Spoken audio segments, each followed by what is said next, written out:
여러분 안녕하십니까? 배본철 교수입니다.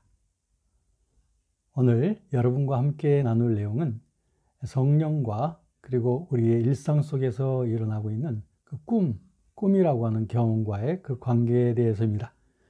매우 흥미로운 주제가 될 것 같습니다. 먼저 오늘 하나님 말씀 먼저 보시겠어요? 요엘서 2장 28절부터 31절까지 말씀을 제가 읽겠습니다. 그 후에 내가 내 신을 만민에게 부어주리니 너희 자녀들이 장래 일을 말할 것이며 너희 늙은이는 꿈을 꾸며 너희 젊은이는 이상을 볼 것이며 그때 내가 또 내 신으로 남종과 여종에게 부어줄 것이며 내가 이적을 하나님과 땅에 베풀리니 곧 피와 불과 연기 기둥이라. 여호와의 크고 두려운 날이 이르기 전에 해가 어두워지고 달이 핏빛같이 변하려니와. 꿈. 꿈은 우리 모든 사람들이 공통적으로 겪는 일상적인 경험입니다. 인간이 꿈을 꾸지 않고 잠을 자는 경우는 거의 없다고 말합니다. 대개의 경우에 밤잠을 자면서 수차례의 꿈을 꾸게 된다. 근데 무의식 속에서 경험된 그 꿈들은 깊은 충격이나 인상이 남는 꿈들을 제외하고서는 잠에서 깨어나고 나서는 기억에 남지 않는 경우가 많죠. 그러니까는 이제 잠에서 깨어났을 때 꿈이 생각나는 경우가 있고 생각나지 않는 경우가 있는데, 꿈이 생각나지 않는다고 해서 이것은 뭐 아무 이상스러운 것이 아니라는 거죠.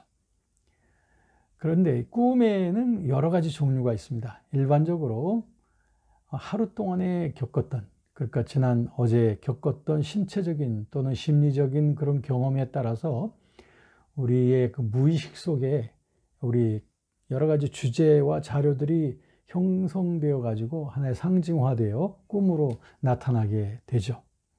이런 이유로 인해서 격렬한 신체적 또는 심리적인 경험을 하게 된 날들은 그날 밤 꿈도 역시 강렬하게 표현될 때가 많습니다. 이렇게 볼 때 일반적인 그 꿈이라고 하는 것은 신체와 영혼의 리듬의 조화를 유지하기 위해서 필요한 치유와 회복, healing and restoration의 역할을 한다고 볼 수 있습니다. 그러니까 꿈이라고 하는 것이 이것처럼 치유와 회복을 위해서 자연적으로 일어나는 일상적인 경험이지만, 그럼에도 불구하고 대개의 사람들은 그 꿈의 상징 또는 꿈의 언어를 이해하지 못하죠. 우리의 무의식 속에서 여러 가지 상징들과 느낌들로 표현되는 그 꿈의 언어들, 꿈의 언어라고 해야 될까요? 꿈의 언어들은 현재의 의식에 곧바로 그 의미가 전달되지 않습니다. 무의식에서 진행이 되고 있고요. 그러므로 무의식에서 진행됐던 그 꿈을 현재 의식 속에서 그 해석하는 일, 꿈을 해석하는 일은 쉽지 않은 일이죠. 그래서 전문적인 이해와 또 지식과 또 훈련의 과정이 요구되는데요. 이 꿈 해석을 잘못하게 되면은 상당히 그 좋지 않은 영향을 끼치게 됩니다. 자신에게도 그렇고 주위 사람들에게도 크고 작은 그 해악을 일으키는 불씨가 될 수 있죠. 그런가 하면 어떤 이들은 그 타인의 꿈에 대한 해석을 전문적으로 한다고 하면서 실상은 자기가 갖고 있던 어떤 선입견이나 편견 또는 욕심 또 비난의 정신들이 그 깃들어진 그런 잘못된 해석을 하기도 합니다. 그러니까 꿈의 해석, 이것은 상당히 조심스러운 일이 아닐 수가 없습니다. 자, 일상적인 꿈에 대해서 치유와 회복의 관점에서 살펴봤고요. 자, 두 번째는 꿈에 대해서 성경에도 보면 그 꿈에 대해서 많이 나와 있지 않습니까? 그럼 성경적으로 볼 때는 꿈에 대해서 어떻게 이해를 해야 될까요? 또 그리스도인들에게 있어서 꾸는 그 꿈이란 도대체 어떤 의미를 갖고 있는 것일까요? 우선 다른 사람들과 마찬가지로 그리스도인들도 이 치유와 회복의 관점에서 꿈이 일어납니다. 신체적인 원인, 또 심리적인 원인, 이런 것들 때문에 꾸어지게 되는 그 꿈의 일반적인 치유와 회복의 기능이 있다는 거죠. 근데 그것만으로 끝나는 것이 아닌 것은 성경에 보면 특별한 좀 이타적인 목적의 그런 꿈들이 굉장히 많이 소개되고 있죠. 그러니까 성경에 나와 있는 그 꿈에 대한 얘기들은 다 어떤 이런 일상적인 일반적인 그런 꿈들은 아니죠. 예를 들면 뭐 야곱이 베델의 그 꿈 있지 않습니까? 창세기 28장에 나와 있는 그걸 통해서 하나님이 자기와 동행하시면서 후손들을 인도하여 축복할 거라는 것을 깨닫게 되죠. 뭐 야곱뿐 아니죠. 꿈의 사람이라고 일컫는 요셉이라든지 또 선지자 다니엘 뭐 이런 사람들 다 꿈의 사람들이었죠. 그들의 꿈은 그냥 일상적인 꿈은 아니었죠. 분명한 그 어떤 하나님의 뜻을 드러내는 그런 꿈이었죠. 거기에 대한 올바른 해석이 되어질 때 그 꿈을 통하여 하나님의 뜻이 드러나게 되죠. 구약의 예언서들의 많은 부분이 꿈과 환상의 기록들이라는 것을 알 수 있습니다. 민수기 12장 6절 말씀을 보면 이르시되 내 말을 들으라. 너희 중에 선지자가 있으면 나 여호와가 환상으로 나를 그에게 알리기도 하고 꿈으로 그와 말하기도 하거니와. 네, 구약의 선지자들, 예언자들 꿈을 통해서 하나님의 메시지를 많이 들었던 것을 볼 수 있습니다. 구약뿐 아니죠. 신약 성경에도 사복음서나 사도행전, 또 서신서, 또 요한계시록 등을 막론하고 꿈과 환상에 대한 기록들이 많이 있습니다. 마리아는 꿈에 천사가 이르는 대로 사촌 언니 엘리사벳을 방문하게 되죠. 또 요셉은 꿈에 경고를 받아서 가족을 이집트로 피신하게 돼서 큰 화를 면하게 되기도 하죠.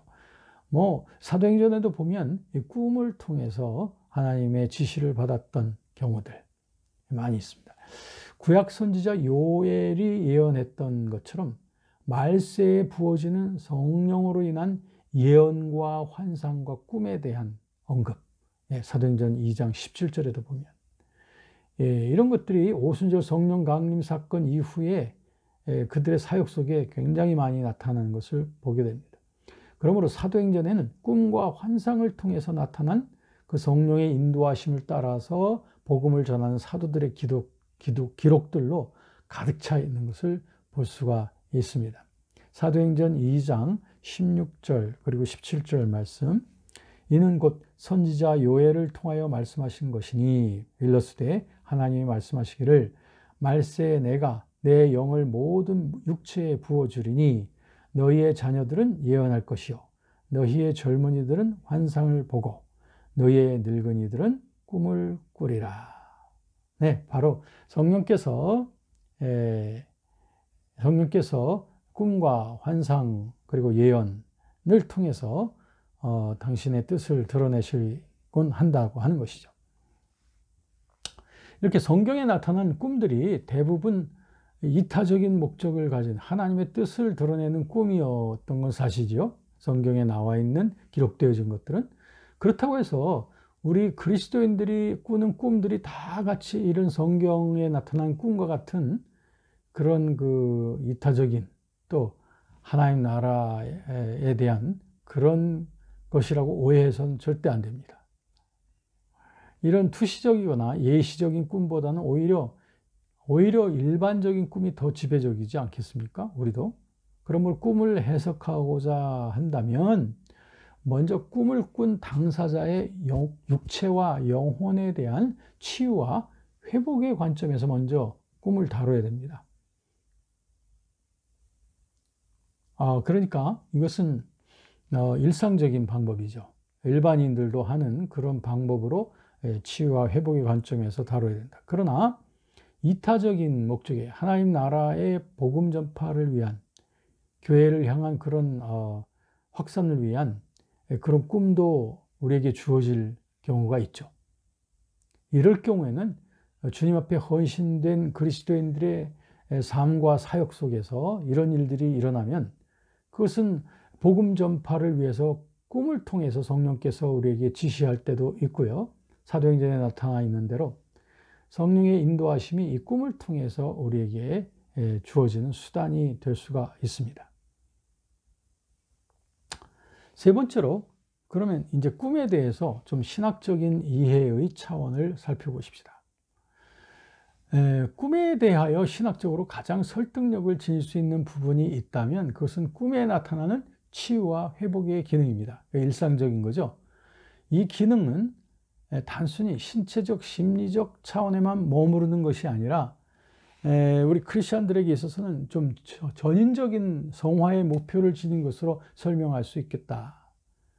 이렇게 될 때 이와 같은 목표는 곧 인간 내면의 영적인 치유와 회복을, 즉 내적 치유를 이루는 기독교 성화의 이상과도 일치하는 것이 되겠습니다. 그렇기 때문에 이런 시각에서 꿈을 다룬다면 그리스도인들이 꿈을 대하는 가장 기본적인 자세는 꿈을 통해서 얻어지는 올바른 해석을 통하여 얻어지는 그 교훈을 가지고 자신의 영적 성화의 메시지로 삼는 것, 이거 굉장히 중요하다 생각합니다. 저의 경우도 그렇습니다. 저도 이런 그 꿈을 꾸게 되었을 때 꿈이 잠에서 깨어나는데 계속 생각이 나고 할 때 그 꿈의 의미를 생각을 해보곤 합니다. 그런데 무엇보다도 일상적으로 먼저 생각을 하죠. 육체와 영혼의 치유와 회복의 관점에서 적용을 하죠. 그런데 또 특별한 경우에 저에게 이런 그 지시적인, 성령의 지시적인 꿈들, 또 나의 그 성화를 위해서 주어지는 그런 꿈들이 있습니다. 이럴 때 올바른 해석을 통해서 교훈을 얻을 때가 참 많이 있죠. 자, 그렇기 때문에 우리가 이런 종류의 특별한 꿈들을 꾸게 될 때는 어떨까요? 즉, 하나님 나라의 교회를 위해서 또 복음 전파를 위한 목적으로 주어지는 그런 꿈들, 이것이 성경과 또 교회 역사 속에도 많이 나타나고 있는 것이 사실이죠. 그래서 오늘날도 많은 분들의 그 증언이 우리에게 밝혀주는 것은 이런 목적의 꿈이 오늘날도 신실한 그리스도인들에게 종종 주어지고 있다라고 하는 것을 확인하고 있습니다.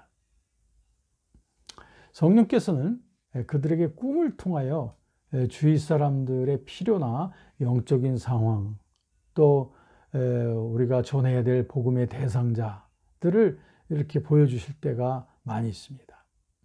그래서 우리들은 그들을 위해서 언제 또 어떻게 다가가야 될지를 성령이 우리에게 꿈을 통해서 구체적인 어떤 지시를 하실 때가 있겠죠. 그렇다면 이러한 경험은 성경에 기록된 바와 같이 꿈을 통해 나타나는 성령의 인도하심이다 라고 볼 수 있겠습니다.